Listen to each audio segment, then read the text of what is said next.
Bonjour tout le monde, on se retrouve aujourd'hui pour une nouvelle vidéo rétro. Après vous avoir récemment raconté comment s'est joué le titre en Bundesliga lors de la saison 2000-2001, je vais aujourd'hui vous raconter comment s'est joué le titre en Première Ligue lors de la saison 2011-2012. On a assisté à une fin de championnat complètement folle lors de ce fameux 13 mai 2012. Mais avant d'en venir à ce 13 mai 2012, petit retour en arrière, nous sommes le lundi 29 avril 2012. Manchester City l'emporte 1-0 face à Manchester United grâce à un but de Vincent Kompany. Et Manchester City qui prend donc la tête de la Première Ligue devant son rival de Manchester United. Les deux équipes ont le même nombre de points, mais Manchester City a une meilleure différence de but.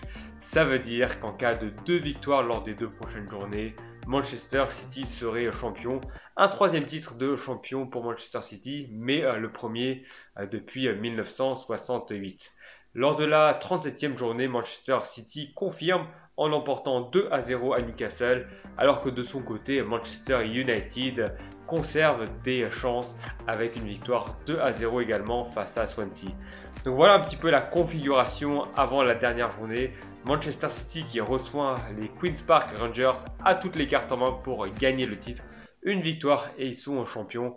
Alors que de son côté, Manchester United qui se déplace à Sunderland doit réaliser un meilleur résultat que Manchester City. Il doit donc espérer un faux pas des Citizens. Au niveau de l'affiche, c'est quand même un petit peu plus difficile pour Manchester City parce qu'il joue une équipe de Queen's Park qui n'est pas encore sauvée mathématiquement et qui doit absolument l'emporter si elle ne veut pas compter dans l'autre match sur un faux pas de Bolton qui se déplace sur la pelouse de Stoke City. De son côté, Sunderland qui reçoit Manchester United est déjà assuré du maintien et donc ils n'ont plus grand chose à jouer. Voilà, je vous mets les compositions des deux équipes. Vous voyez que Manchester City aligne une équipe extrêmement offensive. Carlos Tevez, David Silva, Samir Nasri et puis surtout Kun Agüero sont titularisés. Alors que si vous voyez l'équipe de Manchester United, on constate que De Gea et Phil Jones sont toujours au club 10 ans plus tard. Donc voilà, c'est parti. Les deux matchs ont lieu simultanément. Suspense total. Et Manchester City qui attaque tambour battant. Ils sont vraiment décidés à rapidement marquer. Alors que de son côté, Manchester United s'installe progressivement dans le camp de Sunderland. Du côté de Manchester, on a vraiment une équipe de Queen's Park en souffrance totale qui n'arrive pas à mettre le pied sur le ballon.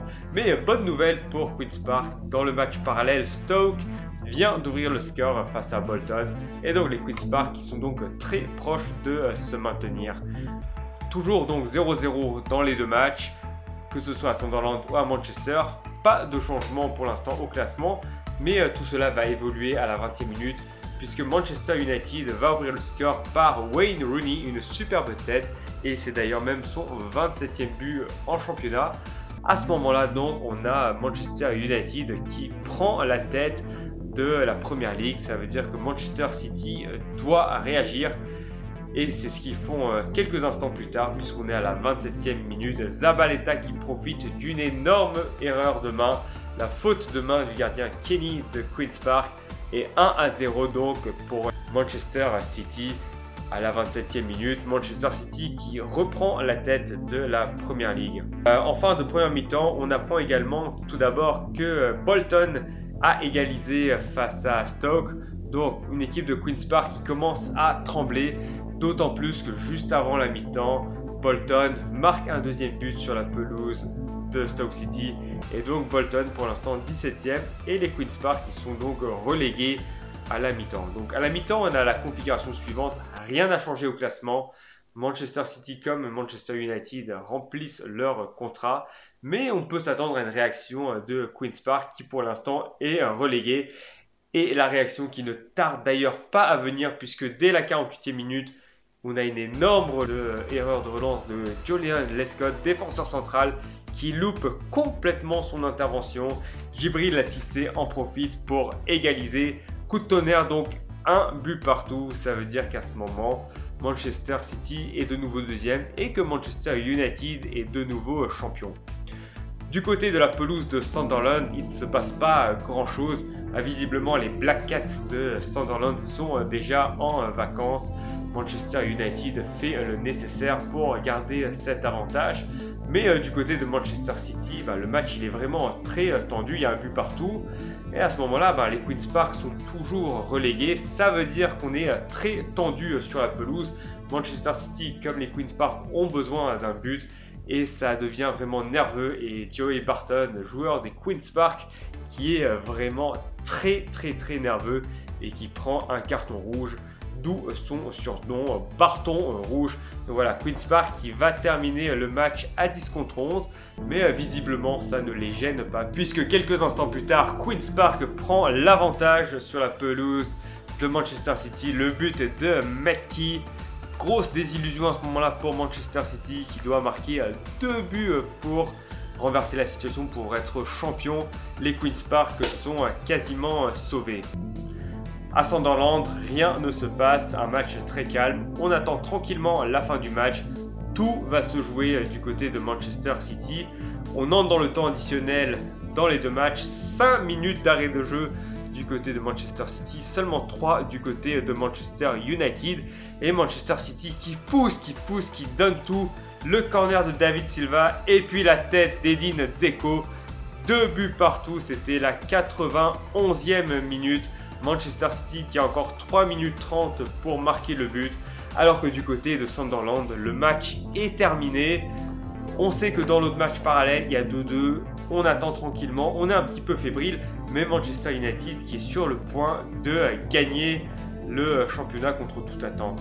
Mais il reste encore quelques secondes du côté de Manchester City. Balotelli, entré en jeu à la place de Tevez, transmet à Agüero. Et celui-ci marque le but le plus important de sa carrière. Il entre dans la légende de Manchester City pour devenir jusqu'à présent sans aucun doute le meilleur joueur de l'histoire des Citizens. Donc voilà comment Manchester City a gagné le titre champion d'Angleterre 2011-2012. Je vous mets quand même les commentaires originaux.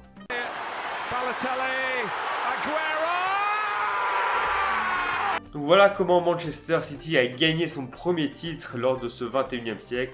Un premier titre d'une longue série de Manchester City qui désormais domine totalement la Première Ligue. Donc voilà pour aujourd'hui, c'était l'une des journées les plus folles de l'histoire de la Première Ligue. On peut tout de même dire que Manchester United a pris sa revanche en remportant le championnat l'année suivante.